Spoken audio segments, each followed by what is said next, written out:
ذکر حق کے نور سے روشن ہے اس کی صبح و شام، اس کے ہر گوشے میں گونجے حق تعالی کا کلام، یہ ادارہ مجلس تعلیم القرآن جس کا نام۔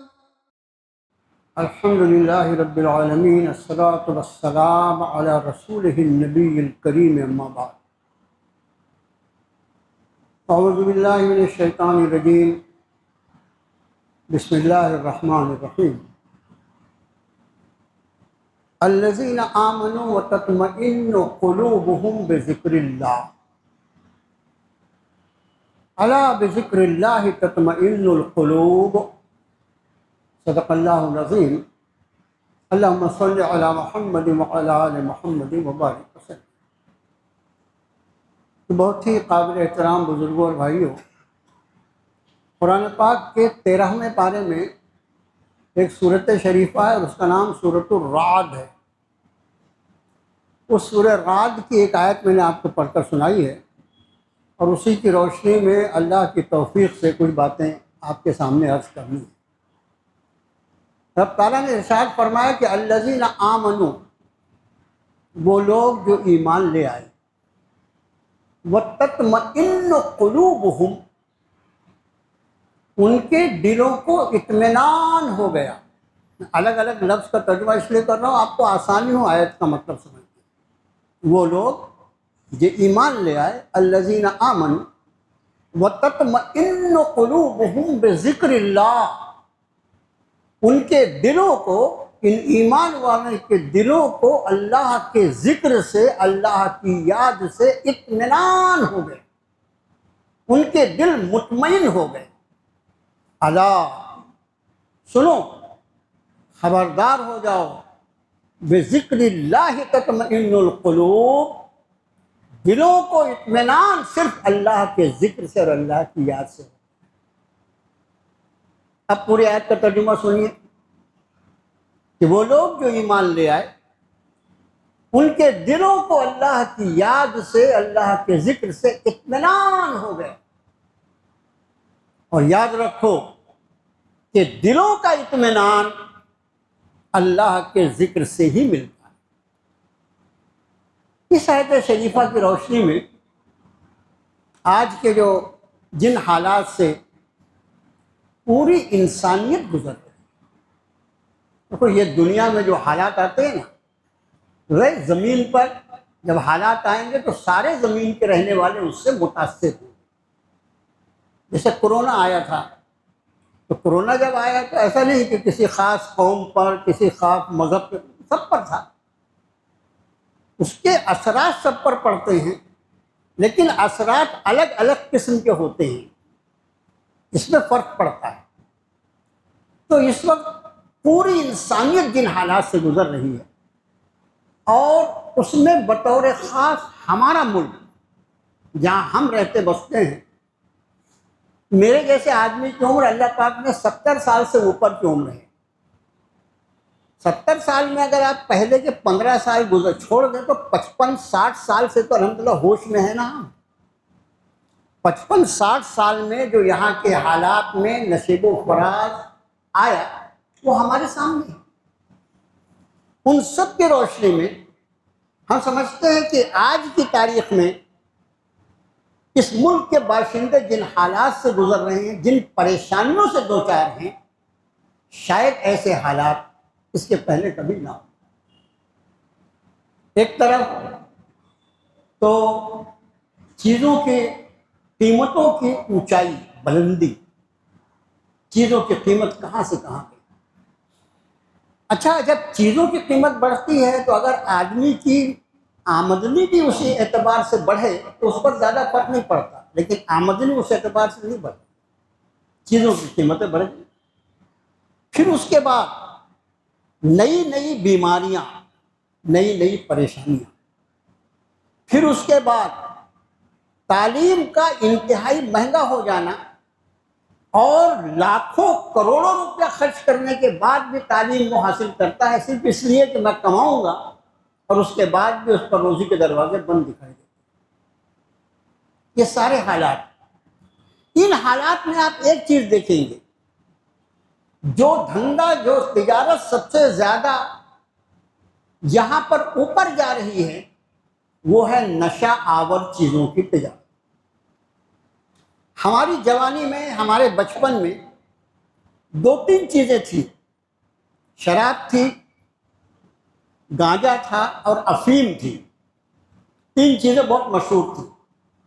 لیکن آج کے دور میں نشہ آور چیزوں میں ایسی ایسی چیزیں ہیں، اب اس میں آپ چاہے براؤن شوگر لے لیں، ایم ڈی لے لیں، اور جو مختلف چیزیں ہیں ان کے نام بھی لینا کوئی مناسب نہیں سمجھتا، اور وہ اتنی مہنگی چیزیں ہیں کہ ان کی قیمتیں جو ہے وہ کلو کی قیمت کروڑ روپے کی۔ وہ جو کھیپ پکڑی جاتی ہے ہر 1-2 دن کے آنے نہیں بلکہ روز کی خبروں میں آپ دیکھیں گے کتنی ایم ڈی پکڑی گئی، کتنا وہ ہوا، اس کی قیمت انٹرنیشنل مارکیٹ میں یہ 5 کلو پکڑی جاتی ہے، اس کی قیمت 5 کروڑ بتاتے ہیں، مطلب 1 کروڑ روپیہ کلو، سونے سے بھی زیادہ قیمتی۔ اب جو لوگ اس کی تجارت کر رہے ہیں، ظاہر ہے ان کی پوری محنت اس پر ہے کہ ہمارے ملک کے سارے لوگ اس کو استعمال کرنے لگے تاکہ ہمارا دھندا خوب چمک جائے، اور پھر اس کے لیے وہ کوششیں کر رہے ہیں۔ اور ان کوششوں کے شروع کرنے کے لیے ان کو سب سے نرم جو چارہ ملتا ہے وہ ہمارے اسٹوڈنٹس ہوتے ہیں، طلبہ ہوتے ہیں۔ کالجز جہاں پر جمع عمر طالب علم اور طالبات ہوتی ہیں، وہاں پر ان کا دھندا بہت آسانی سے چلتا ہے۔ تو اب ان کی کوشش یہ ہے کہ ایک آدمی نشہ چیزوں لینے لگے۔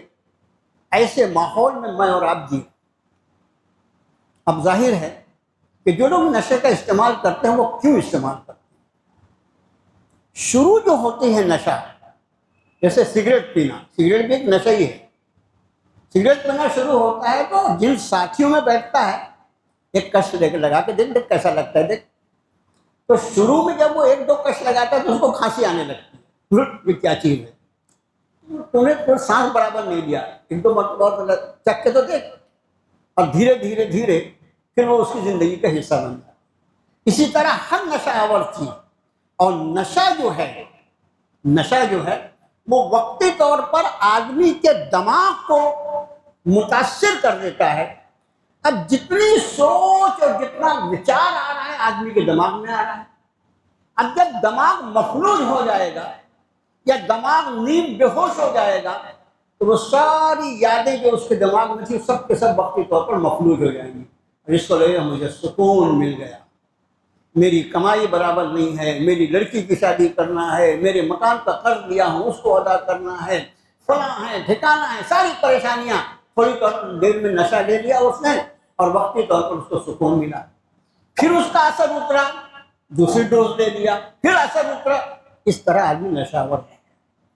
ایک طرف نشہ کا کاروبار جو ہے وہ دنیا میں سب سے زیادہ کیپٹل جو لگا ہوا ہے وہ نشے کے کاروبار ہے، اور یہ چند لوگ جو ہیں یہ چاہتے ہیں کہ دنیا کا ہر فرد نشے کا عادی بن جائے، اور دوسری طرف حالات ایسے بنے ہوئے ہیں کہ بعض لوگ یہ بیوقوفی سمجھتے ہیں، بیوقوفی کا فیصلہ کرتے ہیں کہ شاید اس نشے کے لینے سے میرا مسئلہ حل ہو جائے، حالانکہ مسئلہ نہیں حل ہوتا بلکہ اس میں پیچھے ایک اور مصیبت لگ جاتی ہے، اور آخرت کے اعتبار سے وہ مکمل طور پر بربادی کے راستے پہ چلا جاتا ہے۔ اس لیے کہ اللہ کے رسول صلی اللہ علیہ وسلم نے فرمایا ہر نشہ آور چیز حرام ہے۔ تو کمال دیکھو حدیث شریف، جس وقت آپ صلی اللہ علیہ وسلم نے یہ بات ارشاد فرمائی تھی اس وقت نشے کی 1-2 چیزیں تھیں، لیکن سرکار کے الفاظ جو ہوتے ہیں وہ قیامت تک کے معاملات کو کور کرتے ہیں۔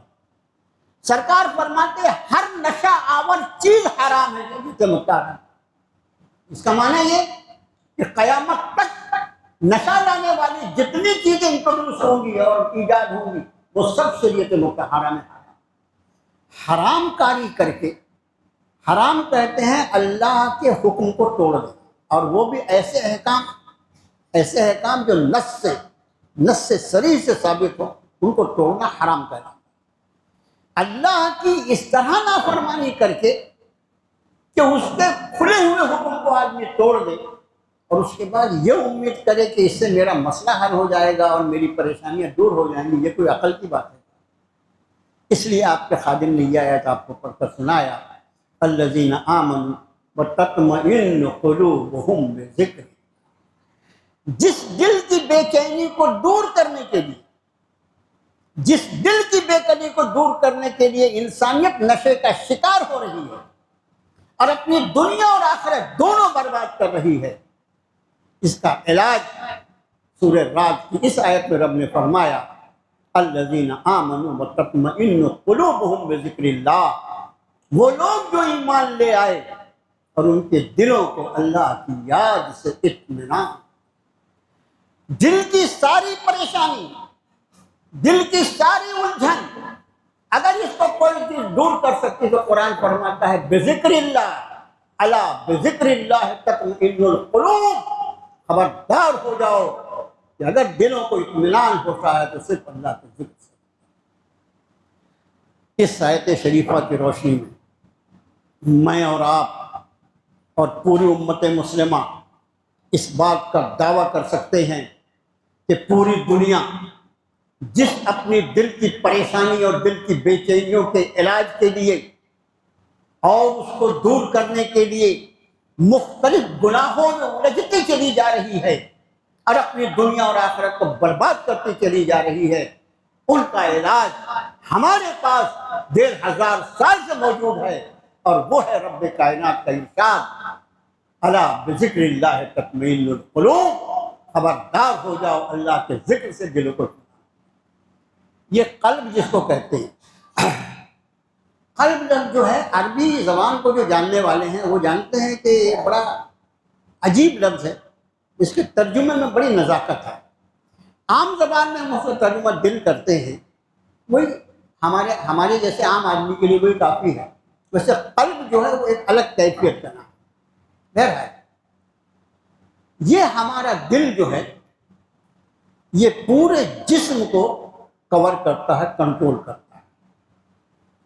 جناب نبی کریم صلی اللہ علیہ وسلم نے فرمایا کہ انسان کے جسم میں ایک گوشت کا ٹکڑا ایسا ہے، انسان کے جسم میں ایک گوشت کا ٹکڑا ایسا ہے کہ اگر وہ سدھر جائے تو پورا جسم سدھر جاتا ہے، اور وہ بگڑ جائے تو پورا جسم بگڑ جاتا ہے۔ دیکھو اس حدیث شریف کے دو طریقے سے معنی بیان کی جا سکتے ہیں۔ ایک تو اللہ نے ہمارے جسم میں جو دو بہت خاص اعضاء بنائے، ایک دل ہے دوسرا دماغ ہے، ایک دل ہے دوسرا دماغ ہے۔ دماغ کے بارے میں ہم نے اور آپ نے دیکھا ہے کہ آدمی کا اللہ نہ کرے دماغ خراب ہو جائے، اچھا خاصا آدمی پاگل ہو جائے، وہ پاگل ہونے کے بعد بھی برسوں زندگی گزارتا ہے۔ کتنے پاگل ایسے ہیں کہ 20 30 40 سال تک اسی حالت میں زندہ، پاگل خانہ کا پہ چلتا ہے، اسے بھی چلتا ہے نا، لیکن دماغ جو ہے وہ خراب ہو جائے آدمی زندہ رہ سکتا ہے۔ اور دل خراب ہو تو، دل کو اگر اٹیک آ جائے تو، اگر اللہ نے زندگی رکھی ہے تو اس کو لے کر بھاگے دوڑے، اگر اللہ نے اس کو موقع دیا ہے تو کچھ اور موقع مل جاتا ہے، ورنہ ڈاکٹر کہہ جاؤ تو اس کا ایک ہی جواب، بہت زوردار دورہ تھا چل۔ تو دل اگر خراب ہو جائے تو اس کو جینے کا ہی نہیں موقع ملتا۔ یہ تو ظاہری اس حدیث شریف کی تشریح ہے، لیکن اصل تشریح جو ہے جو محدثین نے فرمائی وہ یہ ہے کہ یہ دل، اسی دل میں ایمان بھی ہوتا ہے، اور اللہ نہ کرے اگر آدمی ایمان سے محروم ہے اور کفر کی کیفیت ہے تو وہ بھی اسی دل کی ہوتی ہے۔ اور اسی وجہ سے اس حدیث شریف میں جس میں نبی کریم صلی اللہ علیہ وسلم نے اپنے قلب انور کی طرف اشارہ کر کے ارشاد فرمایا، التقوی ہاں ہونا، اس طرح آپ نے فرمایا تھا۔ جب آپ نے بات فرمائی التقوی ہاں ہونا، اپنے قلب انور کی طرف اشارہ فرمایا اور ارشاد فرمایا کہ تقوی، اللہ کا خوف، اللہ کی محبت، اللہ کی چاہت یہاں ہوتی ہے۔ یہی دل ہے کہ یہاں ایمان ہوگا تو ایمان کے ساتھ تقویٰ ہوگا، اللہ کی محبت ہوگی، اللہ کی چاہت ہوگی، اللہ کی رضا کے اعمال پر اپنی جان دے دینے کا جی چاہے گا، اور اللہ کی نافرمانیوں کے کام سے اس کو نفرت۔ ہماری زندگی بہت مصروف ہے، سوچنے کا موقع ہی نہیں میسر آ رہا ہے، اتنے مصروف ہیں۔ دیکھو، آپ کی مصروفیت پر ایک واقعہ یاد آ گیا اسی ملک کا۔ اس ملک میں ایسا کہا جاتا ہے کہ مسلمانوں نے یہاں پر 700 سال سے زیادہ حکومت کی، لیکن حقیقت یہ ہے کہ وہ پورا کا پورا اگر دور گنایا جائے تو 1000 سال سے زیادہ مسلمانوں نے یہاں حکومت کی۔ ان سلاطین میں یہ مغلیہ دور جو ہے نا، وہ تو بابر سے شروع ہوا، مغلیہ دور جو ہے بابر سے شروع ہوا، اس کے پہلے بھی یہاں مسلمانوں کی حکومت رہی ہے بھائی۔ ان سلاطین ہندوستان میں ایک بادشاہ گزرے ہیں اور ان کا نام ہے حضرت شمس الدین التمش۔ نام سنا ہوگا حضرت شمس الدین التمش۔ یہ کس ہندوستان کو حکومت کرتے سے معلوم ہے؟ یہ ہندوستان نہیں جو ابھی ہے، یہ تو ٹکڑا ہونے کے بعد ہے بھائی۔ وہ ہندوستان جس میں بنگلہ دیش بھی تھا، جس میں پاکستان بھی تھا، جس میں افغانستان بھی تھا، اتنا بڑا ہندوستان، اس پر یہ حضرت شمس الدین التمش یہ یہاں کے بادشاہ۔ اور یہ دور جو ہے ان کا، حضرت بختیار کاکی رحمۃ اللہ علیہ جن کی قبر مبارک دلی میں ہے، ان کا دور شمس الدین التمش کا دور۔ کتب وقت ہے حضرت بختیار کاکی رحمۃ اللہ علیہ۔ حضرت بختیار کاکی کی وفات ہوئی اور جنازہ لایا گیا، پوری دلی امٹ پڑی، پوری دلی امٹ پڑی، ہزاروں ہزار نہیں لاکھوں لاکھ لوگ ان کے مرید تھے، مجمع لگا ہوا ہے، ہزاروں ہزار لوگوں کا۔ نماز جنازہ کی تیاری ہو رہی ہے، اچانک حضرت کے جو خادم خاص تھے بختیار کاکی رحمۃ اللہ علیہ کے خادم خاص، وہ آتے ہیں، آگے بڑھتے ہیں اور کہتے ہیں حضرت کا ایک وصیت نامہ ہے جو حضرت نے میرے حوالے کیا تھا، اور یہ فرمایا تھا کہ جب میرا جنازہ تیار ہو جائے اس وقت اس وصیت نامے کو پڑھ کر سنانا۔ میں ان کا خادم تھا، یہ وصیت نامہ لے کے حاضر ہوں۔ کھولا گیا لفافہ اور حضرت بختیار کاکی رحمۃ اللہ علیہ جو کتب وقت تھے ان کا وصیت نامہ پڑھا گیا۔ حضرت نے لکھا تھا، میری نماز جنازہ وہ شخص پڑھائے گا جس میں مندرجہ ذیل خصوصیات پائی جاتی ہوں گی۔ تم بہت مصروف ہو نا، ذرا غور سے سنو اس واقعے کو۔ تم اور میں ہم بہت مصروف ہیں، ہم کو تو دن بھر میں ایک پارے کی تلاوت کی توفیق نہیں ہے، 5 وقت کی نماز ہم پر بھاری ہے۔ یہ بختیار کاکی رحمۃ اللہ علیہ کا وصیت نامہ پڑھا جا رہا ہے۔ فرمایا میری نماز جنازہ وہ شخص پڑھائے گا جس میں مندرجہ ذیل خصوصیات پائی جاتی ہوں، وہ جب سے بالغ ہوا ہو، اس کی نماز تہجد قضا نہ ہوئی ہو۔ دوسری شرط یہ کہ جب سے وہ بالغ ہوا ہو، عصر کے پہلے کی 4 رکعتیں سنتیں جو سنتیں غیر موقعہ ہے وہ کبھی قضا نہ ہوئی ہو۔ وہ جب سے بالغ ہوا ہو اس کی کوئی تکبیر اولیٰ نہ چھوٹی ہو، اور وہ جب سے بالغ ہوا ہو اس کی نگاہ کسی غیر عورت پہ نہ پڑے۔ جس وقت یہ وصیت نامہ پڑھ کر سنایا گیا، ہزاروں ہزار لوگوں کا مجمع تھا اور اس میں نہ جانے کتنے کتب اور ابدال موجود۔ یہ آج کا دور خالی ہو گیا۔ یہ شرائط سننے کے بعد اب جنازہ پڑا ہوا ہے، کسی شخص کی طاقت نہیں جو آ کے آگے نماز جنازہ پڑھے، وصیت پوری کرنی ہے، سارے لوگ کھڑے ہیں سر جھکائے ہوئے. حضرت نے ایسی شرائط رکھی ہے، دیکھو اللہ کا کون بندہ آتا ہے ان کی نماز جنازہ پڑھا.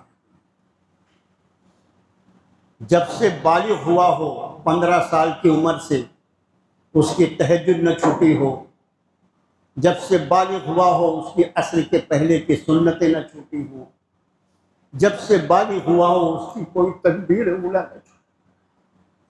تکبیر اولا اس تکبیر کو کہتے ہیں جس سے ایمان نیت بات. تکبیر اولا. اور جب سے بالغ ہوا ہو کسی عورت پر، غیر عورت پر اس کی نگاہ نہ پڑے. گھنٹوں گزر گئے، کوئی سامنے آنے کو تیار نہیں. لوگوں نے دیکھا ایک شخص اپنے چہرے پر اپنی رومال کو کھینچے ہوئے روتا اور بلکتا ہوا سامنے آیا اور بختیار کاکی رحمت اللہ علیہ کی لاش کی طرف، میت کی طرف نگاہ کر کے کہنے لگا، آپ تو اس دنیا سے چلے گئے اور جاتے جاتے آپ نے مجھے بے پردہ کر دیا. اس کے بعد وہ شخص نماز جنازہ پڑھانے کے لیے سامنے کھڑے ہوئے اور جب ان کا رومال ہٹا تو دیکھا گیا کہ ہندوستان کا بادشاہ شمس الدین التمش تھا، جو اتنے بڑے ہندوستان پر برسوں سے حکومت کر رہا تھا. وہ شخص ایسا ولی صفت، کبھی اس کی تہجد نہیں ٹوٹی، کبھی اس کی تکبیر اولیٰ نہیں ٹوٹی، کسی غیر عورت پر اس نے نگاہ نہیں ڈالی. ایسا شخص اور یہ ہندوستان کو حکومت کرنے والا.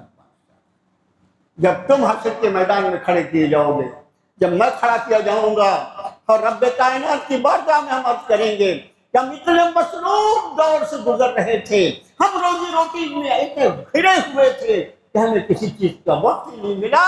اگر شمس الدین التمش کو اللہ نے ہم پر گواہ بنا کر کھڑا کر دیا، ہم بک جائیں گے آخرت کے میدان میں مسلمانوں میں. خیر الذین آمنوا وتطمئن قلوبهم بذکر اللہ الا بذکر اللہ تطمئن القلوب. وہ لوگ جو ایمان لے آئے ان کے دلوں کو اللہ کے ذکر سے، اللہ کی یاد اطمینان. خبردار سنو اس بات کو، اگر دلوں کو اطمینان نصیب ہوتا ہے تو صرف اللہ کے ذکر. اب یہ اللہ کا ذکر کیا ہے؟ ہمارے یہاں کچھ چیزیں اردو میں آئیں وہ بہت مخصوص معنی ہے. ذکر کا اردو میں ایک ترجمہ ہوتا ہے یاد، ایک ترجمہ، ورنہ ذکر کا ایک ترجمہ نصیحت بھی ہوتا ہے. یاد، اللہ کی یاد، اور اللہ کی یاد کے ذرائع مختلف ہیں. اللہ کی یاد کے ذرائع جیسے آپ آیت شریفہ دیکھیے، فرمایا ان الصلاۃ تنہی عن الفحشاء والمنکر ولذکر اللہ اکبر. بے شک نماز یہ ساری بے حیائیوں سے، اور برائیوں سے روک.